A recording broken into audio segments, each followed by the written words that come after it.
What are your worst nightmare neighbor conflict stories? This is more of a funny story than a neighbor from hell. But in our apartment, we kept hearing massive bass think like a rhythm game starting at like 6 p.m. to sometimes going till 11 p.m. And it sounded like it was localized right above our bedroom. Finally, one night I go up and bang on the door. But they don't answer. About an hour later, I hear moving around in the apartment above me. So I walk out, hoping to catch them either on the stairs or so I can knock on the door again. I go out, and he's walking down the stairs. When he sees me, he asks if I can turn down the bass so he can sleep. It was like the Spider-Man meme where they are pointing at each other. I told him I thought it was him this entire time. So after we realized it was neither of us, we walked together and found the noise coming from a building 2 buildings down, and it turned out the dude had a drum set in his closet and was rocking out every night. Since we talked to him, we can hear it. But he always stops around 8 p.m. now. So it could have been way worse if the guy was a dick. That's like weirdly wholesome. Yeah, it was really funny. When we were talking to him, I told him he had great tempo and he cracked up. Our neighbor kept complaining that the plants by the shared fence in our garden were dragging it down and ruining the plants climbing on her side. You only had to glance at the fence to see that it was massively weighed down on her side. It was sort of a wire fence and it was stretched and bowed on her side so that it practically touched the ground. We had a few plants against the fence on our side but nothing like she did. And yet she kept insisting it must be our fault. When we moved out, we hired a couple of gardeners to just tidy the garden up a bit for the next tenants. We left them to it and went inside to pack. When we checked on them later, we found that the neighbor had come in and told them to get rid of all of our plants by the fence, which technically belonged to the landlord. And instead of coming to check with us, they just totally ripped out every flower bed along the fence on the say-so of some random stranger. And of course it made no damn difference to the fence whatsoever. That sounds like some r/legal advice level lawsuit against the gardeners. And a BTCH slap for the neighbor. My neighbor rented his rooms to randos, and once in the middle of the day we say one of the renters in the front yard and washing his naked butt with a garden hose. My husband and him made direct eye contact while we drove by. He did what Reddit loves to do. Assert dominance. I was told that the apartment across from me had kids but only on every other weekend. So that was a fucking lie. They had their kids there every day. All day. And all these kids did was scream 24/7. The parents would also scream back to them. With the TV permanently set to 90 on the volume. No kids show either. It's 1-bedroom apartments and they had like 5 kids. Including a toddler. Oh, how did I know? Their kids tried to get into my apartment. Twice. They eventually skipped out and I got to see the stuff the cleaners had to haul away. There was an adult bed, a crib, and nothing else. These kids were sleeping on hardwood floors every night. When I looked into the bedroom, there was a kid-sized hole in the wall. Like someone had picked up and threw a child into the wall. Now I understand why the kids cried all the time. That's so incredibly sad. Those poor kids. I don't remember this well, as this was handled by my parents. Ever since we arrived to the building we're currently living in. The water bill, I don't know if that's how it's called, had been insanely high. After years trying to cut showers and stuff like that, they finally called the water company. Turns out the laundromat downstairs, which was owned by another neighbor, had tweaked its pipes so that all the water they used was marked as used by us. Not any business. A laundromat. Eventually it was fixed and we're back to paying a reasonable amount. But I don't remember if we were ever compensated for all the previous years. Me dad, who was fighting that, died around the same time. Not related lol. He had cancer. After years trying to cut showers and stuff like that, they finally called the water company. Took years to call the water company? I imagine the water bill would be ridiculously high unless not too many people used the laundromat.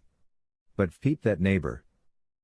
At first we thought it was because we had moved to a nicer neighborhood in my city. The government subsidizes a percentage of certain bills if you live in a low-income area. Then came the cutting showers. And when we called the company, it was oh. Yeah. We'll be there in 3 to 6 months to take a look cause. Public services in a developing country lol. Good thing it's a mostly family/residential area, so most places have their own washing machines. But the laundromat served a few students living around. Here a water bill is about $10 to $20 a month. And we were paying well over $100. I live in an apartment building where the police is quite frequently called. It was called today because it definitely sounded like our downstairs neighbors were murdering each other. Actually, this ranges from them raiding places for fugitives/drugs/terror suspicions, gang clashes, and often sadly domestic violence. It's a tough house to live in. I think the worst would definitely have been the time a group of young men smashed in all the windows of our downstairs left side neighbors because they mistook it for our right side neighbor's apartment. Or I think thought that it was all one apartment. The reason they did that was because of some retaliation BS. Because earlier there was a big mass fight between two rivaling gangs. The police responded with about 100 cops. Some with assault rifles, etc. The whole thing took about 45 minutes. But I don't think I will soon forget the entire block being shut down and cops with assault rifles swarming the backyard and asking everyone who entered our building for ID. The dispute is definitely still ongoing as well. Several more clashed. Shootings, etc. But luckily all of them so far a few blocks from us, so I doubt it will be the last time the police will be here in that capacity. That sounds like a nightmare. I grew up in low-income housing in the form of a converted motel with similar issues. There was an old guy behind named Louis. He was a cranky old fart and had fights with every neighbor. His house's lot was the last on the street, and the crossroad where I lived had 4 lots back to his side. So he had 6 lots adjacent to him and he fought with them all. When I first moved there I tried to get along. I had been warned. I planted a garden and he oversprayed weed killer over a lot of my plants, including several nice watermelon plants. He'd yell at me. He'd yell at my dog. My wife said he was saying obscene stuff to her. One day he called me a fat hillbilly without a pot to piss in. I called him a stupid old Goomba. He was Italian and he acted like I really hurt his feelings. This went on for years. And he was keeping neighbors agitated as well. Here's the good part. One day I was at a flea market type thing and I saw him in his little accessibility cart. I tried to stay away. Suddenly from behind me I heard him say, "Hey, aren't you the guy that lives behind me?"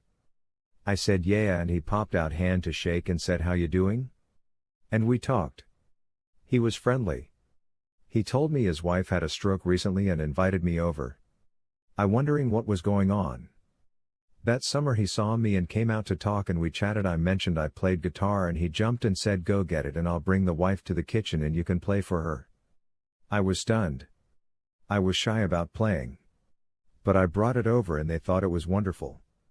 One day he apologized for being cranky before. I apologized back. Louis and I were friends the next few years. He'd tell me stories of when he was a kid in the 1920s. Just became a good guy. None of neighbors forgave him, but I did. I assumed his doctor gave him Prozac or something. Anyway, he died on September 10, 2001. The day before the infamy. He was a diabetic and took nitroglycerin for his heart. Neighbors said he committed suicide. But I knew another guy that couldn't get his nitro on time and died. I think he had a medical emergency and could not make the call. About a year before he died, he asked me that if something happened to him to check the door on his lawn shed and make sure it was locked. I checked it. It was locked. Dude. What did he have in the shed that he wanted so badly to be locked up? Just a lawn tractor and lawn stuff. In that neighborhood, if you left anything unlocked, stuff went missing. He was just worried about his tractor. I was the admin of the community Facebook page for a nice gated community and I really tried to be a good fair admin. I kicked a member off for calling all the women of the neighborhood useless CTS and saying that all housewives should be muzzled and chained to the stoves where they belonged. So he showed up at my house threatening to burn it down with our dogs inside. We were scared to leave our house for a while. I'm assuming he was a very single bitter man. I formerly lived in a high-rise apartment. It was mostly old people. So very quiet. Until this like 20-year-old kid with daddy's money, it was a really nice building. I highly doubt someone his age could afford it, plus the Cadillac he drove. He used to blast this techno music all day. I only asked once to stop. Which didn't last long. Eventually I realized I could connect my laptop to his Bluetooth speaker as he was just above me. I put on a deep bass track, one that people use to benchmark subwoofers with.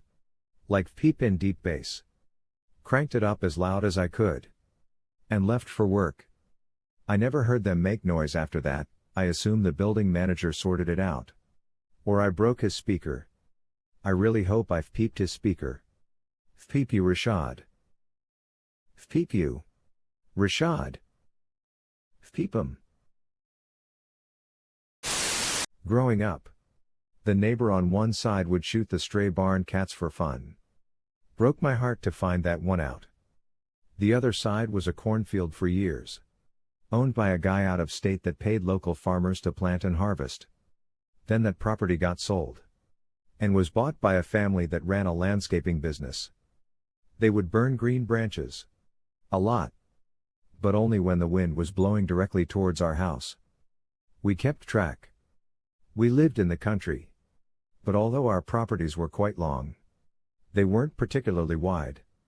So their house was relatively close to ours. And a ton of smoke would come in all the time. My dad started having serious respiratory problems due to all of the smoke. And the dad/business owner would just ignore us or say he didn't care when we asked nicely for him to stop. Finally, my parents went to a lawyer and got a letter that basically said, "You've got to stop or we'll sue you for medical bills." My mom went to deliver the letter. And it just so happened that the guy's father-in-law was there too. He asked my mom what this was all about. And my mom told him. Phil ripped the neighbor a new asshole right then and there. Apologized on his dopey Sill's behalf. And with a very stern look at our neighbor, assured us it would never happen again. And it actually didn't happen again. And my dad recovered once he wasn't breathing smoke in all the time. My parents and that neighbor both still live there. They are friendly with him now. But I just can't forgive being that blasé about making my dad seriously ill. Nice happy ending.